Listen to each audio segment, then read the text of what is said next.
अरे सर कुछ समझ में ही नहीं आ रहा है। अरे क्या समझ में नहीं आ रहा भाई? सर हम रनिंग फिट कैसे निकालते हैं, स्क्वायर फिट कैसे निकालते हैं और क्यूबिक फिट कैसे निकालते हैं और इनका यूज कहाँ कहाँ होता है? रनिंग फिट कैसे निकालते हैं, स्क्वायर फिट कैसे निकालते हैं और क्यूबिक फिट कैसे निकालते हैं और इसका यूज कहाँ कहाँ होता है, चलिए इसको एक एग्जांपल से समझते हैं। सो ये हमारा एक मेंबर है, ये हमारी एक एग्जांपल है, इससे मैं आपको समझाता हूं। सो मान लेते हैं ये लेंथ हमारा 10 फीट है, ये मेरा 5 फीट है, अगेन ये 10 फीट और ये 5 फीट। रनिंग फिट निकालना है, सबको प्लस कर दो, 10 5 15, 10 25, 5 30। सो ये इसका रनिंग फिट निकल गया। रनिंग फिट का यूज कहां होता है? बाउंड्री वॉल नापने में, और लंबी दूरी जो नापते हैं हम उसको रनिंग फिट में नापते हैं। स्क्वायर फिट कैसे निकलेगा फिर से देखिए, ये 10 फीट है, ये 5 फीट है। स्क्वायर फिट निकालना है, दोनों को मल्टीप्लाई कर दीजिए, 50 इसका स्क्वायर फिट आ गया। स्क्वायर फिट हम प्लॉट को जो नापते हैं उसको स्क्वायर फिट में नापते हैं, स्लैब के एरिया को हम स्क्वायर फिट में नापते हैं। क्यूबिक फिट कैसे निकालते हैं? अगेन ये 10 फीट है, ये 5 फीट है और उसकी जो डेप्थ है वो 1 फीट है। सो तीनों को मल्टीप्लाई करेंगे, 10 into 5 into 1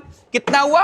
50 cubic fit. Cubic fit कहां यूज करते हैं हम? मटेरियल की क्वांटिटी निकालने में। जब भी डंपर में रेत आता है तो वो क्यूबिक फिट में निकाली जाती है, गिट्टी आता है वो क्यूबिक फिट में निकाली जाती है। सो समझ गए आप? चलिए अब आपको एक एग्जांपल देता हूं। ये जो लेंथ है ये 6 फीट है, ये 4 फीट है, इसका आप स्क्वायर फिट निकाल के बताइए।